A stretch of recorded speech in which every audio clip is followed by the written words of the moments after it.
오늘은 전도서 12장 말씀을 가지고 1절에 나타나고 있는 창조주를 기억하라. 창조주를 기억하라 하는 주제. 또는 우리가 전도서 핵심이라고 할 수 있는 12장 13절 말씀을 가지고 사람의 본분 이렇게 정할 수도 있을 것입니다. 창조주를 기억하라. 또한 사람의 본분. 저는 오늘 창조주를 기억하라 하는 기절의 말씀을 잠시 나누겠습니다.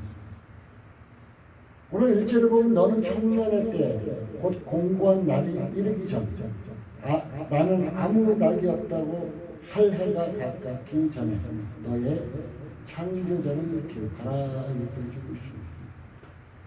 곤고한 날, 아무 낙이 없는 때, 곧 환란의 때가 이르기 전에, 환란의 때가 이르기 전에 너는 창조자를 기억하라고 얘기해 주고 있습니다. 하나님께서 말씀하시길 마지막 때는 저체의 기근과 지진과 전쟁과 등등 일어난다고 했습니다. 지금 현재는 우크라이나와 러시아가 전쟁이 일어났고 중국과 유럽은 기근으로 비가 오지 않아서 엄청 난리가 났습니다. 또한 어떤 곳은 파키스탄 비슷해 여러 어떤 곳은 비가 너무 많이 와서 난리가 났습니다. 하나님께서 우리에게 마지막 때가 다가왔음을 가르쳐주고 계십니다. 이때에 오늘 하나님께서 우리에게 말씀하시기를 창조자를 기억하라. 창조자를 기억하라. 이렇게 말씀하고 계시는 것입니다. 우리가 창조자를 기억하기 위해서는 우리에게 무엇이 필요한가요? 세상의 돈도 아니요, 금도 아니요, 세상의 권력도 아닙니다. 창조주를 기억하기 위해서는 우리에게 꼭 필요한 것이 있는데 성경에서 늘 말씀하고 있듯이 진리의 말씀이 우리에게 필요합니다. 세상 것은 모든 것이 다 포장되어 있습니다. 어떤 정치인은 양파 같은 이런 거짓말을 잘하는 정치인도 있습니다. 까도 양파입니다. 진정 진리의 말씀, 이 하나님의 말씀은 변함도 없고 또한 확실하다는 것입니다. 거짓도 없다는 것입니다.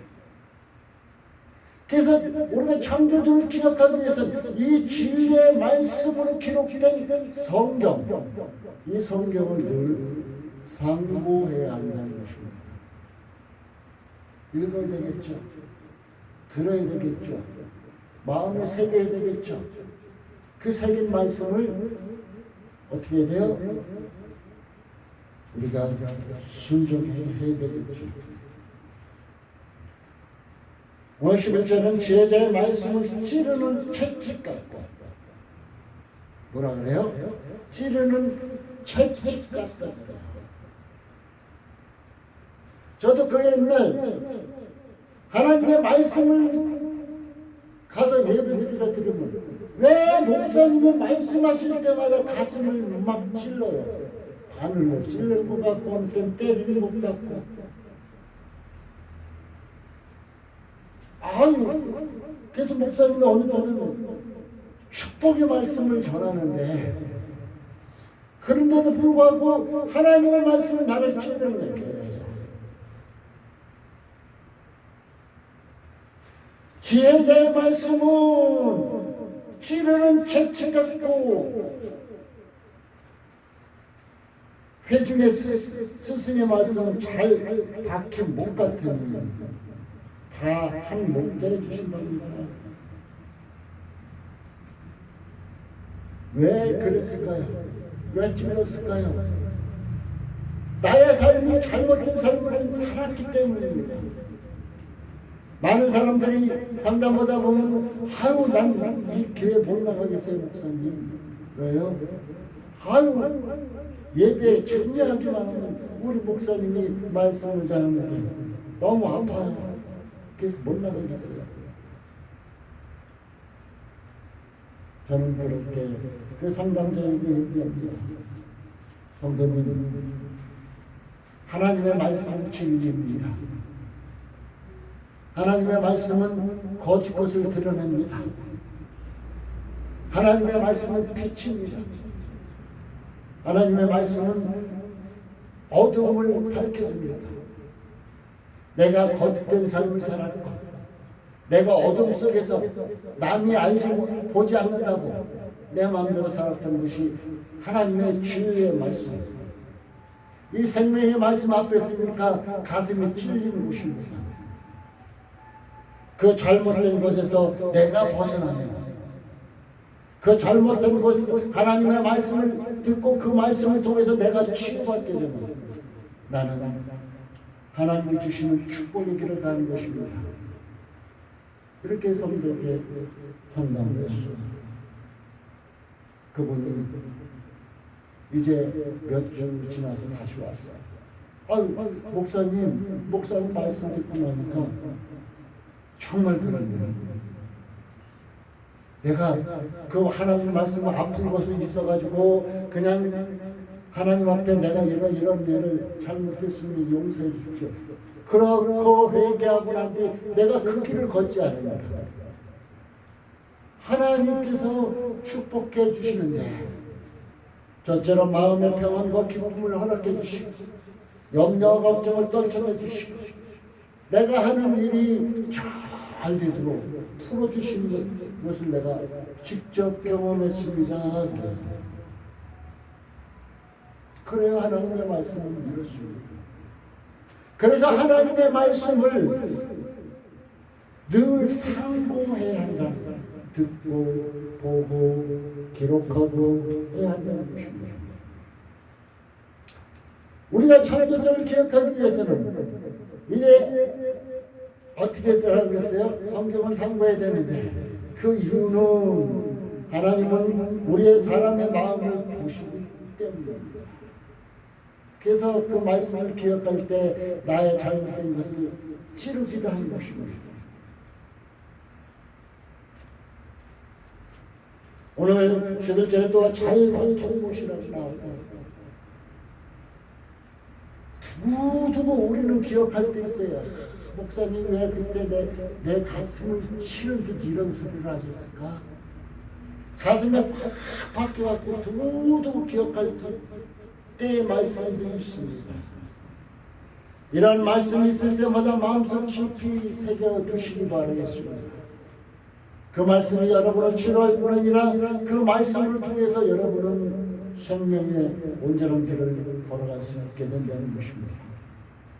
사랑하는 성도 여러분, 오늘 제목과 같이 창조자를 기억하는 여러분의 삶이 되어지기 바라겠습니다. 본론에 들어갑니다. 사람의 본분은 과연 무엇입니까? 내가 해야 할 본분은 과연 무엇입니까? 첫 번째로 하나님을 경외하는 생활이 필요합니다. 두 번째로는 하나님의 계명을 지키는 생활이 필요합니다. 세 번째로는 하나님의 사람이 되는 생활, 하나님의 사람이 되는 생활이 필요하다는 것입니다.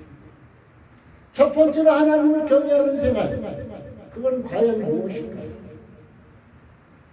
창세기서 22장 12절 말씀을 보면 내 독자라도 아끼지 아니하였으니 내가 하나님을 경외하는 줄을 내가 안다고. 이제 하나님의 말씀을 듣고 아브라함이 그 아들 이삭을 100세나 되어서 얻은 그 아들 이삭을 모리아산에 가서 하나님께 바치려 할 때 하나님께서 내가 나를 경외하는 줄 내가 안다고 말씀하셨습니다.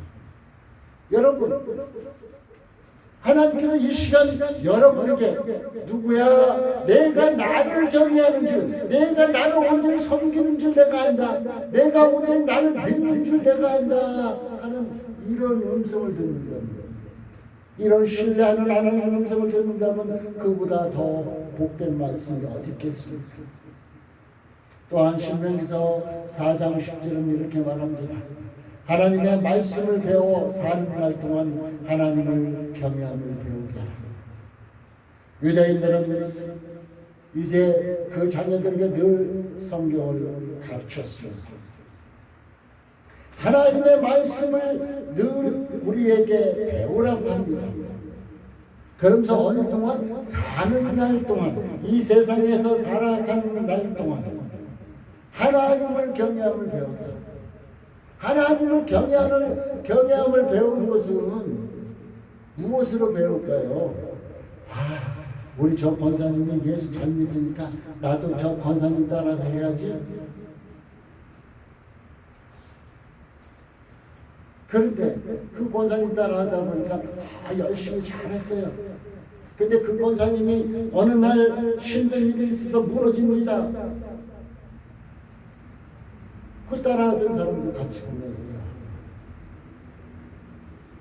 그런데 하나님의 말씀을 통해서, 하나님의 말씀, 이 성경 말씀을 통해서 하나님을 경외하는 법을 배우게 되면은 나에게 힘든 일이 있다 할지라도 어떻게 될까요? 사람 힘들면 넘어질 수밖에 없죠. 주저앉을 수밖에 없죠. 그런데 오뚜기 인상을 같이 다시 일어난다는 것입니다. 말씀에 힘을 얻고 주님께 힘을 얻어서 다시 오뚜기 같이 일어선다는 것입니다. 그렇기 때문에 하나님을 경외하는 법을 배워야 한다는 것입니다. 신명기서 10장 13절에 또한 이렇게 말하고 있습니다. 오늘 내 행복을 위하여 하나님의 명령과 규례를 지킬 것이 아니라. 여러분, 사람은 누구나 다 행복하기를 원하죠. 특히 예수 믿는 여러분은 저는 더 행복하기를 원하죠. 그러면은 여러분이 행복하기를 원한다면은 다른 거 할 거 없다는 거예요. 하나님의 명령, 하나님의 법을 지켜라. 하나님 말씀에 순종해라는 얘기예요. 하나님 말씀에 순종하면 여러분에게 하나님께서 행복을 준다는 것입니다. 행복은 돈으로 살 수 없어요. 행복은 권력으로도 얻을 수 없는 것입니다. 오직 하나님께서 주실 때 그 행복함을 누릴 수 있게 된다는 것입니다. 그래서 하나님께서 말씀하시기를 하나님의 명령과 규례를 지켜라. 그러면 너는 행복할 것이다. 이렇게 말씀하고 계시는 것입니다. 시편 2편 11절은 이렇게 말하고 있습니다. 여호와를 경외함으로 섬기고 떨며 즐거워할지라. 하나님을 이제 바르게 섬기는 여러분 되시길 바라겠습니다. 히브리서 5장 7절은 또한 이렇게 말하고 있습니다. 자기를 죽음에서 능히 구원하신 하나님께 통곡과 눈물로 간구와 소원을 올렸고 그의 경외하심으로 인하여 들으심을 얻었느니라. 바로 예수님은 우리의 본이 되셨다고 말씀하고 있습니다. 사랑하는 성도 여러분, 창조주를 기억하고 사람의 본분대로 살아가는 길에 첫째로 하나님을 경외하는 생활이라는 것을 꼭 기억해 주시기 바라겠습니다. 두 번째로는 하나님의 계명을 지키는 생활입니다. 신명기서 4장 5절은 이렇게 얘기해 주고 있습니다. 오직 너는 스스로 삼가며 내 마음을 힘써 지키라. 우리 마음은 갈대와 같기도 해요. 마음을 힘써 지키라. 그 목도한 일을 잊어버렸게 합니다. 여러분, 이스라엘 백성들이 하나님의 함께 하심을 눈으로 보았죠. 구름기둥과 불기둥으로 인도하셨고 홍해를 육지같이 건너게 했고 반석에서 물을 내셨고 그 과정을 그들이 지켜보았습니다. 여러분은 하나님을 믿으면서 하나님이 함께 하신 것을 무엇을 체험했습니까? 그 체험하는 것을 절대로 잊지 마십시오. 생존하는 날 동안에 그 일들이 내 마음에서 떠날 겁니다. 그래서 내 마음을 힘써주기를, 내가 처음 믿었을 때, 내가 처음 믿었을 때의 그 마음을 여러분은 지키십시오. 그래서 계시록에는 우리에게 말하고 있습니다. 7개에게 말할 때 첫사랑을 회복하라고. 사랑하는 성도 마음을 지키고 첫사랑을 회복하는 이런 삶이 되시기 바랍니다. 그럴 때 하나님의 말씀을 지키는 삶을 살아갈 수 있게 된다는 것입니다. 신명기서 5장 29절에 또한 얘기합니다. 나를 경외하며 내 명령을 지켜서 내 자손이 영원히 복받기를 원하노라. 여러분, 자녀들이 잘 되기를 원하죠? 여러분보다 자녀들이 더 잘 됐으면 좋겠죠? 여러분도 잘 되는 거 좋겠지만, 여러분보다 자녀들이 더 잘 되는 걸 원하죠? 잘 되는 게 좋겠죠? 우리 하나님은 얘기합니다. 하나님의 말씀을 지켜 행하는 자에게는 천대까지 그 자녀에게 복을 주시겠다고 약속했습니다. 그래서 나를 경외하며 내 명령을 지켜서 하나님을 온전히 섬기고 하나님의 말씀에 온전히 순종하게 되면 자녀들은 복 받는데요. 여러분 자녀들이 잘 되기를 원하고 복 받기를 원한다면 여러분이 하나님을 바르게 섬기십시오. 말씀에 순종하십시오. 그러면 자녀들은 축복받고 살아가게 된다는 것입니다. 신명기서 29장 9절에 이렇게 얘기합니다. 너희는 이 언약의 말씀을 지켜 행하라. 여러분에게 주신 언약의 말씀이 무엇입니까? 그 말씀을 지켜 행하라고 얘기해요. 그리하면 너희의 하는 모든 일이 형통하리라. 우리는 말씀을 늘 기억하고 순종하고 방종하는 마음과 눈의 욕심을 따르지 말아야 할 것입니다. 이제 하나님의 언약의 말씀을 지켜 행하는 여러분이 행하는 모든 일이 형통하다고 얘기해 주고 있습니다. 사랑하는 성도 여러분, 말씀을 늘 기억해 주십시오. 저는 이렇게 얘기합니다. 세상 살아도 보면 이것저것 하다 보면 성경 개할 시간이 없는 사람들도 많이 있습니다. 그러면 소가 먹은 음식을 다시 대세균질에서 소화시키고 몸에 영양분을 공급하듯이 하나님의 말씀을 여러분 가슴속에 깊이 새겨 놓았다가 그 말씀을 대세균질하고 그 말씀에 순종하고 나가보십시오. 그러면 여러분의 삶이 복되고 형통한 삶이 되어질 것입니다. 우리는 말씀을 늘 기억해야만 됩니다.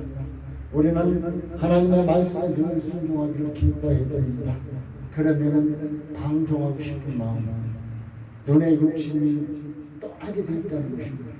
우리는 눈의 욕심에 넘어갈 때가 너무 많이 있지 않습니까? 사랑하는 성도 여러분, 하나님의 계명을 지키는 생활이 우리에게는 필요하다는 것을 기억해 주시기 바라겠습니다. 세 번째로는 하나님의 사람이 되는 생활이에요. 여러분 자신 있게 나는 하나님의 사람이야, 나는 그리스도인이야, 나는 성도야, 자신 있게 말할 수 있습니까? 아브라함 같은 사람, 다윗 같은 사람, 솔로몬 같은 사람, 바울 같은 사람, 우리 하나님께서 이제 사도행전에 말씀하시기를 다윗은 나의 마음과 부합된 사람이다 이렇게 말했습니다. 다윗에게도 흠이 많았습니다. 살인했고 간음했고 많은 흠이 있었습니다. 그러나 그는 하나님의 계명을 지키기를 기뻐했습니다. 하나님을 경외하는 것을 기뻐했습니다. 하나님의 말씀이라면 순종하기를 그는 게을리하지 않았습니다. 그는 하나님의 말씀을 듣고 나단 선지자를 통해서 잘못됨을 꾸짖음을 받고 그는 하나님 앞에 엎드렸습니다. 여러분은 목사님들을 통해서 하나님의 말씀을 듣고 그 자리에서 다윗과 같이 꿇어 엎드려서 회개합니다. 다윗은 그랬습니다.